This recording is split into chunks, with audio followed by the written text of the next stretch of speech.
하나님의 말씀은 우리 다니엘서 마지막 장 12장입니다. 다니엘서 마지막 장 12장 1절부터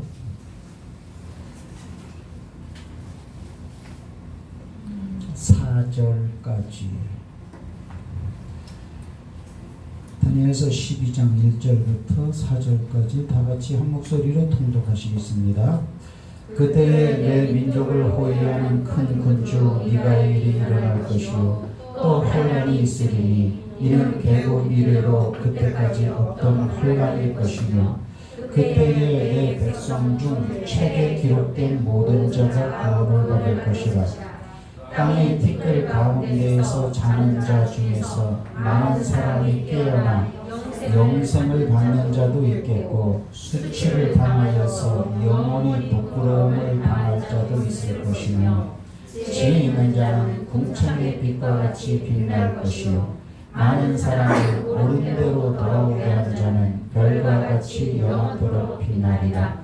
다니엘아, 마지막 때까지 이 말을 간수하고 이 글을 봉함하라. 많은 사람이 빨리 왕래하며 지식이 더하리라. 할렐루야.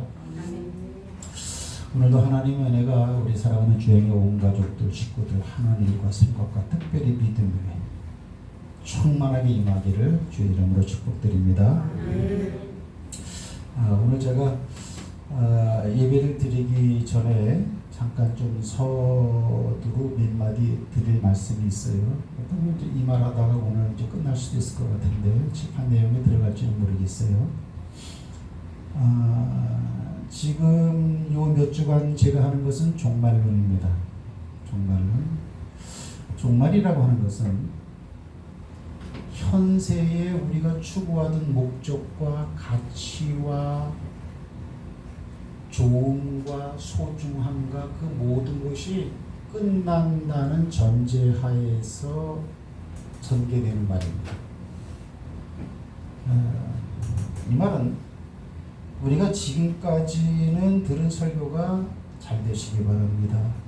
건강하시기 바랍니다. 기도하면 낫습니다. 그 문제 해결됩니다. 이 모든 것을 이렇게 잘 되게 하고 은혜를 받게 하고 하나님의 눈길이 함께 하고 우리는 하나님의 택한 백성이니까 이 땅에서 잘 됩니다. 대다수의 가르침이나 설교는 그쪽으로 포커스가 맞춰져 있죠. 그래서 우리의 귀는 그쪽으로 익숙해져 있어요. 아주 극히 익숙해져 있습니다. 사람은 이 컴퓨터가 아니라서 낯선 것을 만나거나 듣거나 보면은 그것을 현실적 요소로 받아들이는데 인터벌이 필요합니다. 시간이 걸립니다. 낯설고 What is? 이거 뭐야? 예를 들면 이런 거죠. 특별히 종말론이 이제 그런 부분이다. 그러나 종말은 있다. 요즘에 조심스럽게 흘러나오는 이야기들이 뭐냐면 목사님들, 특히 저명한 목사님들, 성경에 보면 주님이 재림이라는 것이 있는 걸로 되어져 있는데 지금까지는 그 재림이라는 것이 사실적으로 믿으면서도 언제 그것이 이루어질까라고 하는 막연성이라는 것이 항상 뒤따랐는데 혹시 우리 세대의 주님이 재림할지도 모르겠다. 그런 말이 나오고 있어요. 주님의 재림 시대가 우리 때일 수도 있다. 그런 얘기입니다. 그럼 왜 이제 그런 말을 하냐? 성경적인 모든 말씀과 사회가 유동되어지는 글로벌, 전 세계가 유동되어지는 어떠한 팩트가 시에만을 맞아 떨어지듯이 종말을 향해 가는 끝단인 것이 인지됐기 때문에 그런 말이 나오는 거예요. 믿는 사람들 입장에서는 굉장히 축복된 말이죠. 평소에 안 듣던 얘기이기 때문에 낯설고 어색하고 그럴 수도 있습니다. 그러나 주님의 재림은 사실입니다. 그래서 제가 설교를 하기 전에 저 자신도 요즘에 설교하는 게 남다르고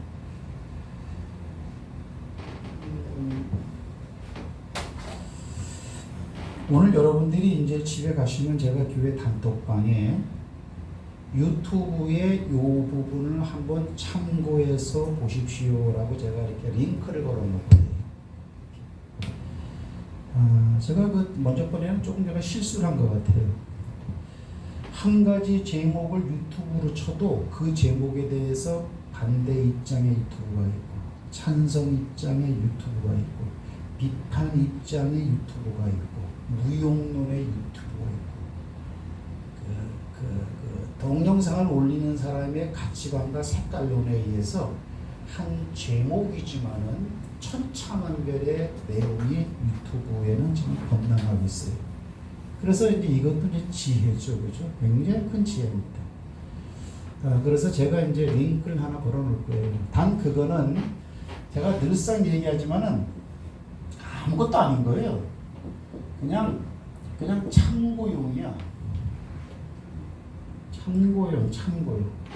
참고용이야. 이거를 영어로는 레퍼런스라 그래요. 그냥 참고해라.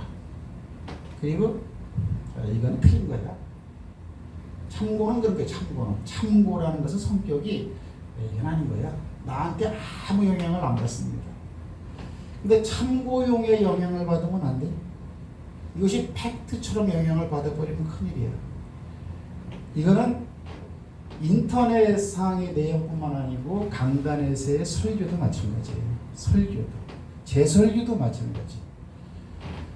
설교는 하나님의 말씀으로 참고용 이상의 의미를 가지고 들어야 되겠지만 여러분들의 바탕에 깔려있는 성령님의 인도하심과 하나님의 말씀의 지식에 기반해서 들었을 때 이제는 잘못 말씀하신 것 같은데요. 그러면 어때요? 그냥 참고용으로 스쳐버리는 거죠. 상처를 받을 필요가 없어요.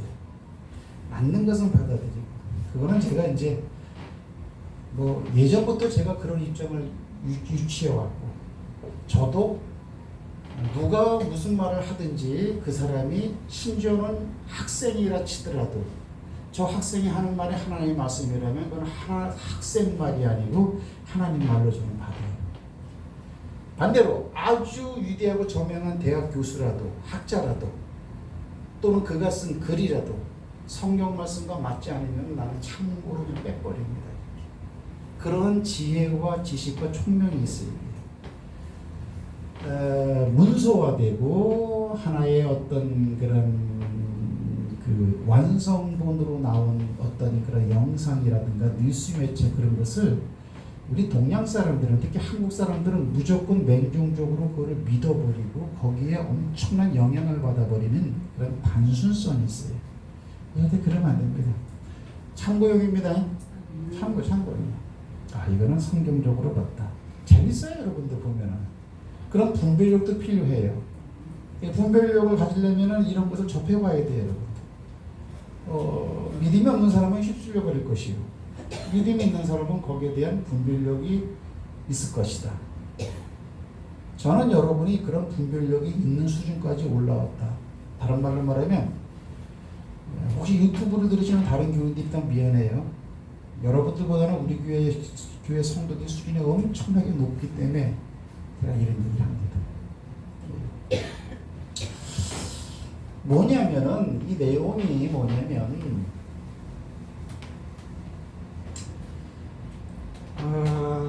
컨택트가 뭐 접촉이라는 뜻이죠.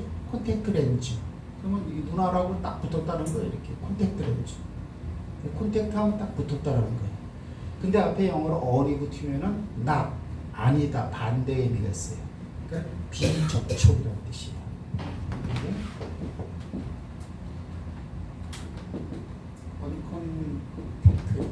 컨택트. 접촉 아니다. 근데 뭐예요? 소사이티, 비접촉 사회. 이거는 그 성경 신앙적인 그 의미 이전에 오늘날의 이 시대의 살아가는 사람이라면 알아야 될 미래 사회에 대한 예견입니다. 성경적인 예견이 아니에요. 그냥 사회. 비접촉 사회. 이제 이렇게 이제 간다는 거예요. 그러면 그런 사회에서 우리는 어떻게 해야 이 땅에서 성공하고, 어떻게 해야 개인이 살아남고, 어떻게 해야 단체가 살아남고, 어떻게 해야 나라가 살아남고, 기업체는 어떻게 해야 되고, 대학 교수들은 어떻게 해야 되고, 교회는 어떻게 해야 되느냐. 여기에 대한 대비책을 갖다가 이렇게 이제 말하는 거예요. 따라합시다. Uncontacted Society. 비접촉 사회. 이런 건데.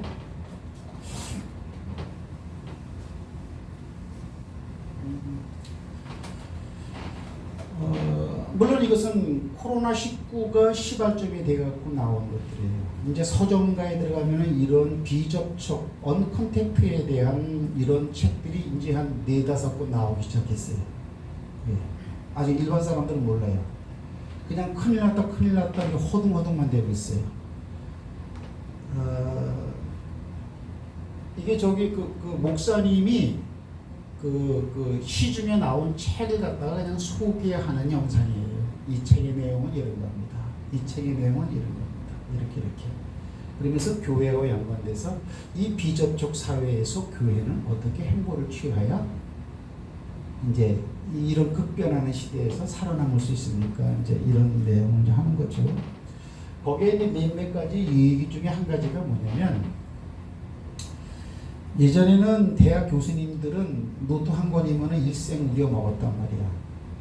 왜? 4년 있으면 학생들이 졸업하니까 새로 들어온 신입생들은 노트를, 나는 이거 10년째 강의하지만 신입생들한테는 처음 듣는 거니까 이 노트 한 권만 가지고 우려 먹는 거예요. 이렇게. 물론 요즘에는 그래서 강화돼갖고 이렇게 학기별로 분기별로 이렇게 학문도 논문도 제출하라 그런 것도 있었지만, 제가 다닐 때는 그랬어요. 이렇게 강의실에 딱 가면 학생들이 딱 모여있고, 니들 학점 받으려면 나와 있어야지.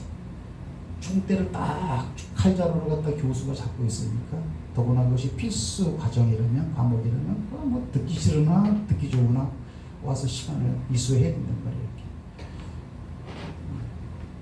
근데 지금은 학교 올 수가 없어. 비접촉이야, 비접촉.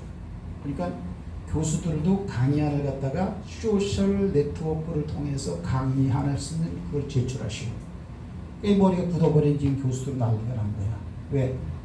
20년, 30년을 그렇게 해먹었는데 이렇게 새로운 세계를 이렇게 접하는 거죠. 교회도 마찬가지예요. 교회도 그래서 지금 인터넷 방송을 해야 된다.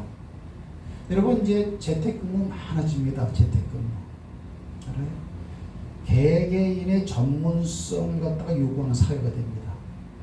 어중간하게 이렇게 있으면요, 사회적으로는 도태되게 돼 있어요. 이렇게. 그러니까 이제 재택근무가 이제 활성화될 것이다. 사람이 많은 도시는 빠져나가자. 왜? 재택근무 할 수 있으니까. 모든 물건 같은 거 다 인터넷상으로 다 할 수 있고, 내가 전문적인 그것만 가지고 있다면 이제는 지역에 영향을 받지 않는다. 그 재택근무 사회로 이제 되어진다고 이제 그분이 소개하는 책 하나 가운데 이제 그런 일이 있단 말이죠. 그다음에 이제 또 하나가 뭐냐면, 교회가 문제인데, 지금 교회가 벌써 문제가 됐죠. 대형 교회 목사님들이 모여가고 지금 난리가 났습니다. 그러니까 이렇게 얘기해도 저도 별로 피부감이 와닿지 않았어요. 교회가 영향을 받지 이러니까. 근데요, 실상이 지금 어떠냐면 5,000명이 지금 예배를 드린다 원래. 근데 이걸 인터넷상으로 딱 돌렸다. 이제는 못 모여. 이제 모이라고 할 수가 없어요. 모이라고 해도 안 오고. 이걸 하는데 인터넷 방송을 하면은 참여자 수가 나타나죠. 20명.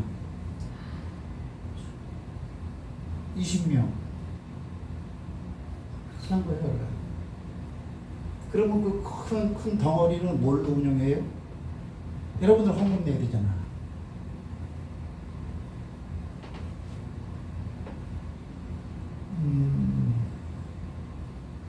얼마 전에 이제 정부에서 이제 그게 결정은 안 됐지만은 슬쩍 운을 비쳤죠, 그죠? 운을 비친 건 꼭 나중에 실행합니다. 뭐냐? 교회도 고위험군 단체로 분류해야 한다. 제가 지금 뭘 얘기하고 있는지 알아요? 제가 이제 마지막 때라고는 얘기를 안 해. 너무 경직되니까. 그렇죠? 시간이 가면 갈수록 교회의 입장, 교회의 분위기, 성도들의 믿음, 성도들의 신앙생활, 그런 것이 어떤 식으로 변화가 될 것이냐, 그걸 내가 지금 얘기하는 거예요. 그러면 4,800명은 뭐 하냐 이때? 다른 유명한 교회 목사님 설교를 듣고 있다. 그렇게 말해요. 그럴까요?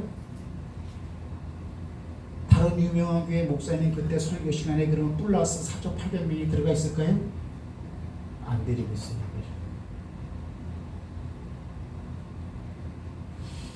그럼 왜 이럴까요? 이거 현실이에요, 이거 지금요. 현실이에요. 그리고 저쪽에 강남 쪽에 무슨 세대교회 어느 목사님을 중심으로 해갖고 몇만 명 모인다고 하면서 이런 분들 있잖아요. 발등에 불이 떨어질 것 같고 지금. 그럼 다 예배 드리면 되잖아. 그럼 욕먹어야지. 한번 편한 것을 이렇게 맞들여 놓으면은 반발을 해버립니다. 왜 그럴까요? 왜 그럴까요? 말씀 교육이 안 돼 있어서 제가 진단합니다. 그냥 이렇게 피상적으로 여러분, 하나님 여러분을 사랑하십니다. 여러분, 우리는 그래서 어려움이 오더라도 항상 믿음을 잘 지켜야 되는 것이고 항상 주님이 여러분과 함께 하시기 때문에 우리는 그래서 이렇게 하고 예화 들고, 이런 피상적인 설교는 그 설교를 듣고 이런 어려운 시기 때 믿음의 본분을 지킬 수 있는 그루터기가 교인들의 속에 없습니다. 지금.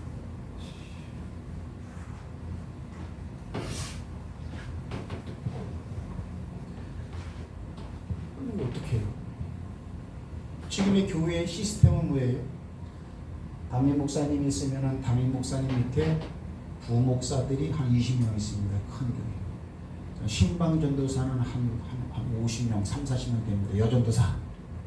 신방 여전도사 부목사들이 하는 일이 뭐냐? 네가 맡고 있는 교구에 누가 왔냐 안 왔냐 그거 매일 체크해서 보고하는 거예요. 다른 거 없어요. 특별히 내가 그 이전에 큰 교회 있을 때 한번 보니까 특히 여전도사님들은 뭐냐면 주일날 이렇게 누가 왔나 안 왔나 그거 이렇게 숫자 파악해갖고 보고해서 올리는 거예요. 모든 게 하드웨어적 교회라고 하는 대성전을 중심으로 해서 하드웨어적으로 오프라인으로 모여서 예배를 드리는 걸 기준으로 해서 교회의 모든 조직이 지금 설정돼 있어요. 근데 예배를 안 드려. 안 와. 온라인상으로 들으니까 15명이 들어와서 지금 듣고 있는데 이 사람들도 누군지 몰라. 장로도 15명이 넘어. 위기예요, 위기가 아니에요. 여러분이 만약에 이 교회 당회장이라면 어떤 마음이 들겠어요? 주일학교 교육? 안 돼요. 오라고 할 수가 없어요. 그의 어머님이 권사나 집사라 그래도 애들 안 보냅니다. 보낼 수가 없어요. 교육도 안 무너집니다. 설교 무너집니다. 관리 시스템 무너집니다. 저는 그래서 이 칠판 설교를 참 잘했구나 내가 아주 뿌듯했다니까요. 이 칠판은요 설교 플러스 교육이에요. 그래요. 제가 그 예전에 그 어느 교회 거기 부임 받을 때 내가 그 어떻게 목회를 하겠습니까? 목회의 비전을 좀 말해주세요. 그래서 내가 그 이야기를 했어. 20년 전. 앞으로는 예배와 교육이란 걸 따로 할 수가 없습니다. 왜? 시대가 이제 바빠지고 사람들이 개인주의로 나가고 바쁘기 때문에 그렇게 교회에 많은 시간을 투자할 수 없는 그런 시대가 옵니다.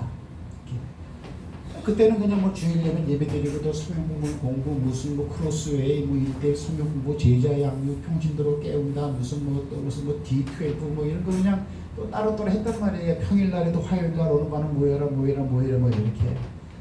근데 앞으로는 그렇게 안 됩니다. 그렇기 때문에 설교와 교육을 겸한 주일날 예배를 드리게 됩니다. 그게 뭐냐? 교육이 들어가려면 말로는 안 됩니다. 말로는. 칠판을 사용해야 됩니다. 칠판 설교를 해야 됩니다. 근데 그게 아주 획기적인 대안이었어요. 지금 생각하면. 그때는 코로나에 대한 개념은 없었어요. 다만 현대사회가 바빠지기 때문에 교회가 점점 휴직하기가 좀 더 쉽지 않을 것이다. 이렇게.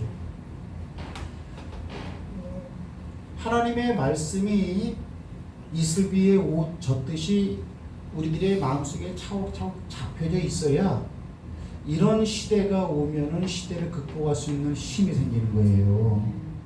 그렇지 않으면 절대로 무너져. 15명, 20명 들어가 있더래. 현재 지금 잡혀져가 5,000명 교회인데. 그럼 뭐예요? 4,800명의 마음은 뭐예요? 강단에서 서서 이렇게 설교하는 거 들어봐야 맨날 그 얘기가 그 얘기인가 하고 이렇게 딴 데가 있다는 거예요. 이게 한국교회 위기가 이제 왔다라는 그런 사실이에요. 주일학교 위기가 왔다라는 거예요. 그러면서 그 사람이 하는 얘기가 뭐냐면 교회도 이제는 소셜 네트워크를 사용해야 됩니다. 네? 그래서 교회도 빨리 방송국을 빨리빨리 체계화해야 되고 언컨택트 소사이티 사회를 대비한 이제는 모일 수가 없다. 이제 전파 매체로 교육도 하고 예배도 드리고 그런 것을 베이스라인을 빨리빨리 구축해야 된다 하면서 그분이 강조를 하고 있어요. 다 맞는 말이에요. 여러분이 이제 보면 알지만 다 맞는 말이야. 다 맞는 말인데 한 가지 아쉬운 게 있어요. 그 드리면서 왜? 근데 정 목사님이 왜 성경 말씀은 안 할까? 성경 말씀 예수님과 하나님은 그렇게 하지 말래요. 지극히 현실적인 맞는 얘기를 하는 거예요. 하지만 성경은 뭐예요? 모이기를 배우는 어떤 사람들과 같이 그런 습관을 따라하지 말고 그날이 올수록 너희는 모이기에 더욱 힘써라. 그거 제가 이제 계속 이제 성경을 또 말씀해 준 거란 말이에요. 근데 그런 말이 안 통하는 시대란 말이야 지금이. 그게 통하는 사람들도 있고 그 말에 붙잡혀서 그런 말을 줘도 이제 어때요? 하나님 말씀은 말씀이지 그게 나하고 뭔 상관이야 이제 이렇게 된 거예요 이렇게. 그래서 위기가 왔다는 거예요. 그래서 저는 여러분에게 항상 말씀 보세요. 그리고 어때요? 작은 소셜 네트워크지만 단톡방에 들어와서 말씀을 보세요. 그거 굉장히 중요합니다. 단톡방. 이제는 그 단톡방의 개념을 한 단계 업그레이드 시킬 거예요. 왜? 이제는 거기서 교육을 해야 돼. 제가 이제 어느 정도 지금은 이제 거의 다 참석하잖아요. 때가 되면은 오늘은 마태복음 1장에 대한 내용을 읽으세요. 이제 주제를 줄 거예요. 내가 새벽에 이렇게. 그리고 그 성경 말씀을 읽고서는 느낀 말을 갖다가 기술하세요. 이런 식으로 언컨택트 소사이티 이때의 교회가 성경 공부를 하고 만나는 대체 수단으로서 소셜 네트워크는 분명한 대안이야. 그것이 이제 뭐가 됐든지 간에 이렇게. 그 부분을 참 넓힐 거예요. 이렇게. 또는 이제 장로님 13절과 14절을 어떻게 생각하십니까? 이렇게. 장로님 13절, 14절을 읽고 혹시 다른 성경 어디 생각나는 부분은 없습니까? 이렇게 내가 이제 질문을 주든지 아침에 내가 미리 쫙 깔아놓을 거야. 그날 여러분이. 지금은 막 중구난방 아무데나 막 보죠. 구약 보고 신약 보고 요한계시록 보고 뭐 어떤 사람은 습관적으로 하나 봐. 똑같이 올린 걸 또 똑같이 올려. 이렇게. 그런 사람도 있어요. 이렇게. 부부가 또 같이 같은 글을 올리는 사람도 있고 또 이렇게 재밌어 하여튼. 자, 어쨌거나 그래서 이 소셜 네트워크를 교회는 살려야 돼요. 그러나 중요한 것은 교회는 뭐냐? 교회는 모여야 된다. 근데 그게 위기고 환란이고 어려움이고 사회 분위기가 그렇게 가요. 신앙생활을 하려고 하면은 지금처럼 말입니다. 그러려면 내가 힘을 써야 되고 힘들어지고 어려워지고 그런 분위기와 그런 시대로 이렇게 갑니다. 이렇게. 그래서 뭐 예를 들면 뭐 적그리스도라든가 무슨 교회가 핍박을 받고 뭐 그런 것이 어느 날 갑자기 되는 것이 아니고요. 쫙 돼요. 예를 들면은 그분이 하는 얘기 중에 이런 말이 있더라고요. 코로나가 이게 전 세계로 퍼졌는데 코로나를 대처하는 방법론에서 우수하다고 뽑힌 나라가 한국이야. 미국은 빵점이야. 왜냐? 미국은 코로나가 확산될 때 개인의 소양력과 개인의 판단력과 개인의 예방 대처법에 무게를 두고서는 그거를 해결하려고 했어. 무슨 말인지 알아요? 무슨 말인지 알아요? 이렇게 개인들이 알아서 하겠지. 자기 건강은 자기가 알아서 하겠지. 이렇게 성숙된 시민의식이 있으니까 시민의식을 믿어버린 거야. 근데 코로나가 가장 많이 퍼진 데가 어디예요? 미국이요 지금? 미국?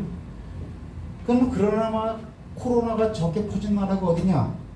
그래도 물론 코로나가 없는 나라도 있어. 저기 아주 그냥 무슨 뭐 이렇게 좀 자연 친화적인 나라나 그런 데는 좀 그러죠. 보편적인 이런 사회 구조를 가지고 있는 나라 가운데 코로나가 확산 가운데 그래도 잘 대처하고 있는 나라가 한국 같은 나라예요. 그럼 한국은 거기에 대한 대처 방법이 뭐냐? 사회주의식이에요. 집단 제재 그런 식이에요. 국가 개입 예방식이에요. 무슨 말인지 알아요? 미국은 개인에게 맡겼고 개인 자유에, 우리나라는 어떠냐면은 집단적 사회주의적 국가 개입적 방법으로 코로나를 관리하고 있어요. 근데 어디가 더 좋아요? 우리나라가 더 좋은 거예요. 제가 이제 무슨 얘기를 하고 있죠? 이 사회가 개인주의의 입장에서 나라가 좀 우리를 도와주세요 라고 하는 분위기로 좀 가고 있어요.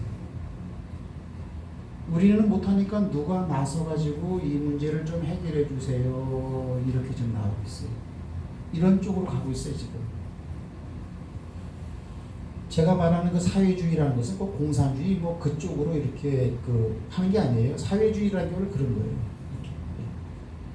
국가가 개입하고 국가가 제약을 하고 이렇게 막 이렇게 좀 수동적으로 좀 다스리고 이렇게. 그러니까 결과는 좋아. 그럼 어때요? 결과만 좋으면 되는 거야. 그렇게 해주세요라고 하는 그런 분위기가 지금 형성이 되고 있어요. 한 나라가 그렇고 결국은 전 세계적 차원에서도 그런 사람의 출현을 기다리게 돼요. 우리 교회에서는 이제 그런 부분을 이제 적그리스도라는 개념으로 보는 거예요. 이렇게. 그게 막 나타나서 하는 게 아니고 이게 원해 이렇게. 그래서 이런 그 분위기의 흐름 사조에 의해서 마지막 때가 다가왔다 이렇게. 그래서 여러분들 전문성을 키우시고 이렇게 보세요. 이제 탈도시화 여기 감염이 막 그냥 엄청나니까 감염이 이게 더 할 거 아닙니까? 이렇게. 그럼 어때? 빠져나간다고 이렇게. 왜요? 시골에서도 재택근무하면 되니까 이렇게. 거기서 모든 걸 다 할 수 있어요 지금 이렇게. 따라합시다. 언컨택트. 비접촉 사회. 그러나 아까 말한 것처럼 성경은 뭐예요? 그러하다 치더라도 제가 수요일날 나오신 분들 얘기했죠. 오늘 이거는 강의는 못 들어. 이거 굉장히 중요한 겁니다. 이거는 설교 및 교육이에요. 이걸 여러분들이 들어놓으면은 여러분들이 어렵고 힘든 이 사회적 시기에서 헤쳐나갈 수 있는 에너지가 돼요. 이것이 힘이 돼요. 근데 이런 것이 없으면은 교회도 안 나오고 인터넷 방송도 안 듣는다니까. 그렇게 그 대단한 사람들이 아니에요. 우리의 그 에고 자아라는 게 그렇게 뭐 그렇게 멋지질 않아요. 허물어지려면 금방 허물어지는 게 인간의 그 에고예요.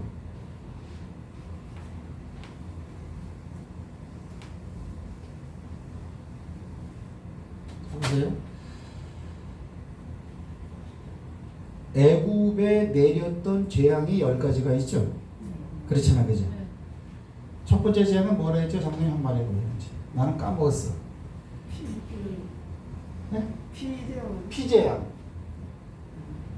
그 다음에 또 개구리 재앙인가? 개구리 재앙인가? 그러면은 마지막 때에 못 써. 개구리입니다. 딱 이래야 돼. 개구리입니다. 민가?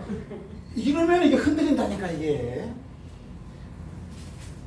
아니 내가 내 장로님 편에서 하는 얘기가 아니고 실적이요. 아마 그게 아닌가 그런가. 순서를 헷갈려. 개구리 재앙 맞는데 순서를 잘 맞으면 맞는 거지. 맞는데 순서 개구리지. 아이 참나. 개구리 그다음에 뭐예요? 네? 그다음에 이재앙. 그다음에 파리재앙. 그다음에 독종재앙이라고 독종재앙. 네? 독종재앙이고 그다음에 이게 악질재앙이에요. 그죠? 그다음에 뭐예요? 그다음에 우박, 메뚜기, 흑감, 그다음 장자. 하나, 둘, 셋, 넷, 다섯, 여섯, 일곱, 여덟, 아홉, 열. 다 했단 말이에요. 그러면 5번째하고 10번째 재앙이 똑같은 거야. 이게 뭐냐면 악성 전염병이야. 예? 악성 전염병인데 10번째 재앙은 장자를 죽이는 재앙이니까 이거는 사람들이 죽는 전염병이고 요 5번째는 뭐냐면 가축들이 죽는 전염병이라고 이렇게 해요. 근데 이 5번째 재앙의 특징은 뭐냐면 하나님이 말하기를 애굽에 이제는 가축들이 죽는다. 소도 죽고 이제 낙타도 죽고 양도 죽고 뭐 닭도 죽고 가축이라는 건 다 죽는다. 그런데 고센 땅에 있는 고센 땅은 이스라엘 백성들이 살던 지역이잖아. 포로 수용소. 거기에 있는 가축들은 죽지 않을 것이다. 그럼 그 말이 진짜 믿어지면은 가축을 가진 사람은 겁을 내야 돼, 말아야 돼? 아니 이거는 내가 너무 빡시게 질문하는 것 같아도 믿음이란 것은 이런 성격일 것이에요. 내가 만약에 고센 땅에 있는 사람으로서 하나님이 그렇게 말했는데 낙타를 내가 가지고 있으면서 얘 죽으면 어떡하지? 라고 하는 마음을 가지면 돼, 안 돼? 안 돼요. 근데 그럴 사람들이 있어요, 없어요? 있어요. 많단 말이야.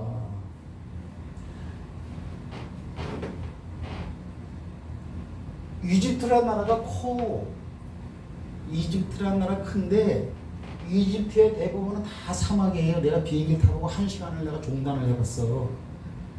그러면 이집트 이거는 저쪽 북쪽으로 있고 이게 아프리카 땅의 북쪽 끝에 있는 거 아니야. 여기는 지중해잖아 이렇게. 그럼 여기는 이 아프리카 여러 나라들이 많단 말이야. 남아프리카 공화국이 여기 있잖아 이렇게. 케이프 캐나베라 여기 있고. 그러면 빙빙빙빙 이게 뭐예요? 나일강. 그죠? 그 동물의 왕국을 보면은 이렇게 막 건기 우기 때 막 비가 오면 막 강이 생기잖아요. 그 강이 흘러갖고 이게 이집트가 하류야, 하류로 이렇게 갖고 마지막에는 나일 삼각줄하고 줄기가 쭉쭉 강줄기가 뻗어갖고 이 지중해로 들어간다고. 그러면 강 하류 지역에 온갖 노폐물, 폐물, 아프리카 지역을 휩쓸고 내려왔던 모든 것들이 쌓이는 지역이기 때문에 여기가 최고 위생상 안 좋은 데예요. 낙동강 하류 말도 못해. 근데 고센 땅이 여기라고. 그러면 우리가 인간적으로 생각할 때 전염병이 돌면은 사막 가운데 이런데 건기 이런데 낙타가 걸려야 돼. 이런데 있는 낙타가 전염병에 걸려야 돼. 그 말할 것도 없지.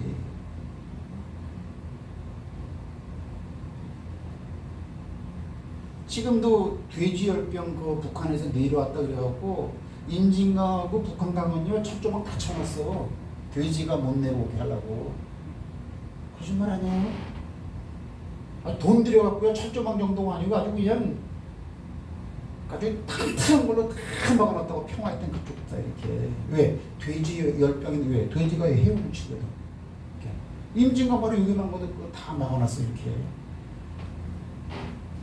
그러면 여러분들 돼지 열병 들면은 돼지 열병이 창궐할 때 소하고 양이 죽어 안 죽어? 안 죽어. 돼지만 죽어. 근데 다섯 번째 재앙은요, 소, 양, 낙타, 우양의 모든 동물은 다 죽었어. 그럼 돼지 열병 한번 얼마 전에 난리가 나니까 난리가 났죠. 그 한 개체에 퍼지는 질병만 가지고도.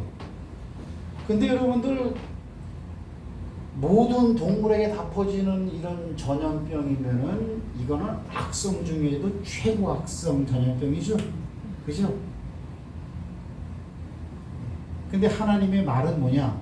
전염병보다 악성보다 더 강하시에요. 거기는 없다. 오늘날 이 코로나 이후의 시대에 우리 성도님들이 이런 믿음이 지금 무장되어져 있어야 돼요. 그렇지 않으면은 떨어집니다. 이렇게. 근데 떨어지는 걸 그냥 내버려 두세요. 하나님은. 오늘 본문 말씀도 뭐예요? 구원을 얻은 사람들은 구원을 얻을 것이고 떨어져 나가고 창피함을 당할 사람은 그대로 당할 것이다. 이렇게 성경에 이런 얘기가 더 좀 나와요. 이렇게. 그러니까 내가 믿음 생활을 안 하려고 하는 것이 아니고 내 안에 믿음 생활을 하려고 하는 내재적 파워가 갖춰져 있지 않으면은 그렇게 넘어질 수밖에 없어요. 국가에서 만약에 교회는 전염균이 퍼지는 고위험군으로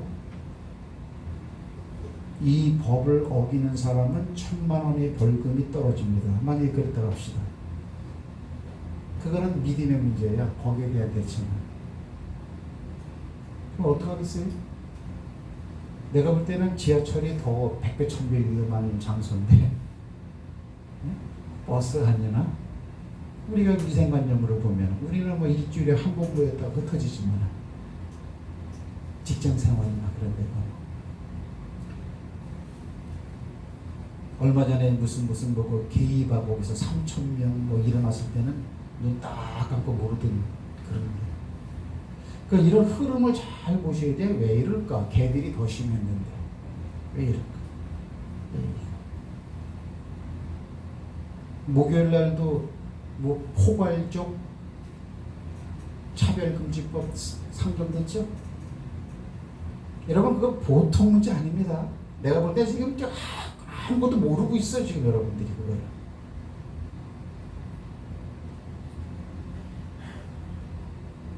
네? 차별금지법은 벌써 있었어요. 근데 그 앞에 하나가 붙어 포괄적. 그게 무슨 의미인 줄 아세요?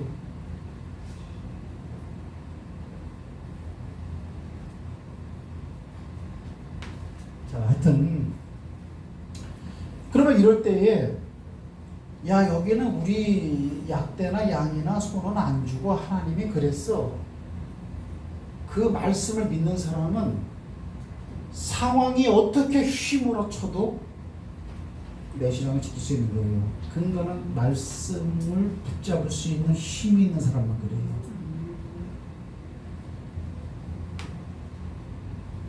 하룻밤 사이에 이렇게 죽어나가면은 그거는 보통 문제가 아니에요. 얼마 전에도 보니까 어제도 보니까 어떤 유치원에서 뭐 200몇 명 중에서 100몇 명이 뭐 장염으로 감염됐다며. 그것도 전염병이야?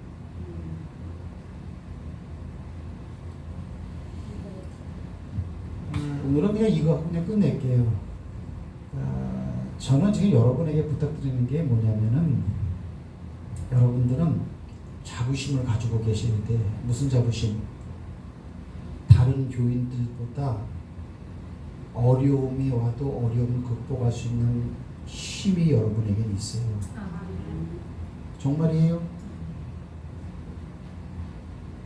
여러분들 만약에 오늘부터 우리가 예배는 안 드립니다. 그냥 소셜 네트워크 통해서 방송할 거니까 거기 들어와서 보세요 하면은 거의 들을 사람들이야. 내가 볼 때는 아니 5천 명 중에서 20명만 가서 딱 들어와 숫자 20이 딱 찍혀 있으니까 기가 막힌 거예요 이게. 요거 숫자는 내가 좀 틀릴 수도 있어요. 그 양반이 한 얘기인데 이게 뭐 재적이는 무슨 뭐 출석이는 2,000명 중에서 20명이 그랬는가 잘 모르겠어. 어쨌거나 Uncontact Society 지금 벌써 오고 있어요. 이곳이 이제 더 강해져요. 근데 이것은 적그리스도가 나타나기 위한 전조로 지금 보고 있어요. 이런 것들도. 그래갖고 지금은 조심스럽게 그런 말이 나온다 그랬죠. 혹시 주님의 재림이 우리 때에 경험될는지 모르겠다. 이런 말이 건장하신 목사님들 입에서 나와. 예전에는 시한부 종말론이나 뭐 그쪽으로 치우친 말이야. 그런 사람들 입에서 막 나오는 전매물로 여겼는데, 그러니까 보라 마지막 때가 가까웠으니 정신을 차리고 깨어 근신하라. 뭐 예를 들면 이런 말들이 이제 그렇게 가볍게 들리는 것이 아니죠. 그래서 나중에 이제는 이게 접촉을 하면 안 되는 사회가 되니까 은행도 없어지고 학교도 보세요. 그냥 에이 뭐 7월 달인데 그냥 조기 그냥 방학하자고 그래 지금. 뭐 며칠 더 하면 뭐하니? 아니 이런 일이 있을 수가 있는 일이었습니까? 며칠 더 하면 뭐하니? 이런 분위기에서 오늘 초등학교 확 퍼지니까 그냥 이게 대처가 안 되는 거예요. 이게 집단 이렇게 집단. 교회는 그래도 모여야 돼. 왜요? 이 말을 믿는 사람들에게는 그 말대로 됐어. 지금은 그게 필요할 때. 그래서 내가 이제 그 단톡방에 하나 소개해 드릴 건데요. 그분 말이 다 맞아요. 왜? 그 미래를 갖다가 이렇게 대처해 나가는 책을 갖다가 소개하는 건데 내가 다 보니까 맞더라고. 그런 책을 한번 사러 갔더니 없어 서점에 이렇게. 뭐지? 포스트 코로나 포스트인가? 그 책 하나 하고 그대로 되겠던 거지. 컨택트 뭐 이런 거 5권이 쫙 있던데 그 양반은 그걸 다 봤더라고 이렇게. 그러면서 개인이 사회가 단체가 이런 시대가 급박할 때 어떻게 대처를 해나가야 도태되지 않고 살아남느냐야 그 얘기는 이렇게. 그래서 이제 그분들은 이제 뭐 50억인가 5억인가 50억인가를 들여갖고 교회에 빨리 방송 시설을 빨리빨리 해놓고 개인이 이제는 무슨 뭐 인터넷뿐만 아니고 무슨 뭐 파워포인트라든가 기타 뭐 동영상 제작이라든가 왜 모든 게 다 소셜 네트워크로 다 이루어지니까 개인의 의사나 업무나 그런 것이 그런 거를 지금 다 잘 해둬야 된다 이렇게 얘기를 하고 있어요. 그거는 좋은 거예요. 그거는요. 혹시 동영상 제작 잘 하시는 젊은이 됐어? 혜빈이 동영상 제작 잘해? 응? 안 해봐서 그럼 모르는 거지. 여운이는 잘해? 예은이는 잘해? 아니 내가 좀 배우려고 그래. 신영이는 잘해? 못해? 직장생활 뭐 했어? 마지막 희망을 걸고 있어. 여준이는 잘해? 아이 참. 그런 거 할 줄 알아야 돼 이제는. 그 사람을 만나면 안 되는 사회가 되니까 이게 이 말의 전제는 이 코로나가 더 심해진다라는 거예요. 지금은 출처도 없고 뭐가 뭔지도 모르겠고 이렇게. 네. 그러니까 이제 이렇게 될 수밖에 없다라는 거예요. 근데 그런 현상이 생겨요. 왜? 강화도 가고서는 거기가 뭐 어디지 그때 거기 갔던데 무슨 뭐 저 풍물시장 같은 거 있던 섬 하나 있잖아. 그 섬 이름이 뭐더라? 까먹었네. 거기 가보니까 이제 서울 사람들 거기다 와 있어. 왜? 서해 바람 부니까 여기는 코로나가 없다 그래갖고 일주일 내내 거기 와서 살 수는 없고 토요일날 일요일날이라도 서울을 빠져나가자. 탈러시 서울. 그리고 어때요? 바닷가 지방으로 막 이렇게 그게 지금 두드러지게 생기고 있다니까요 여러분들. 실제로 이렇게. 근데 이것이 점점 더 지금도 위기의식이 있는데 지금보다 한 2배, 3배 더 강해졌다. 그러면 집 밖에 못 나가는 거지. 사람은 그렇게 강하지가 않아요. 못 나가요. 못 나가. 실제로.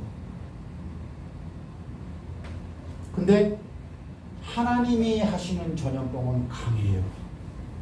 무지하게 강해요. 소, 돼지, 닭, 염소, 또 뭐가 있어요? 말, 싹 죽는 전염병이 생겼다 그러거든요. 하나님은 그러시오.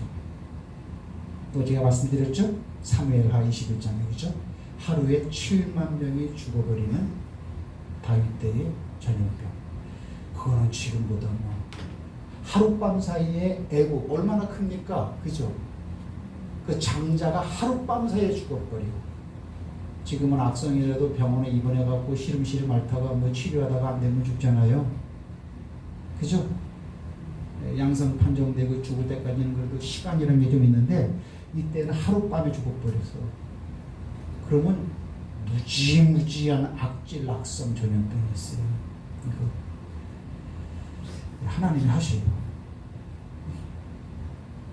그래서 이런 때에 우리가 정신을 바짝 차리고 까딱하면 신앙 놓습니다.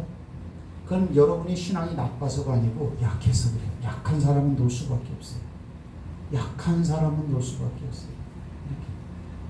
뭐 그저께도 왕성교회 수련회에서 뭐 또 그런 게 앞으로 더 터집니다. 이제. 그러면 어때요? 가뜩이나 지금 조마조마하고 힘든데 그런 큰 교회가 뻥 한번 더 틀어놓으면요. 이제 예배 못 드립니다. 급속도로 변화가 와요. 급속도로.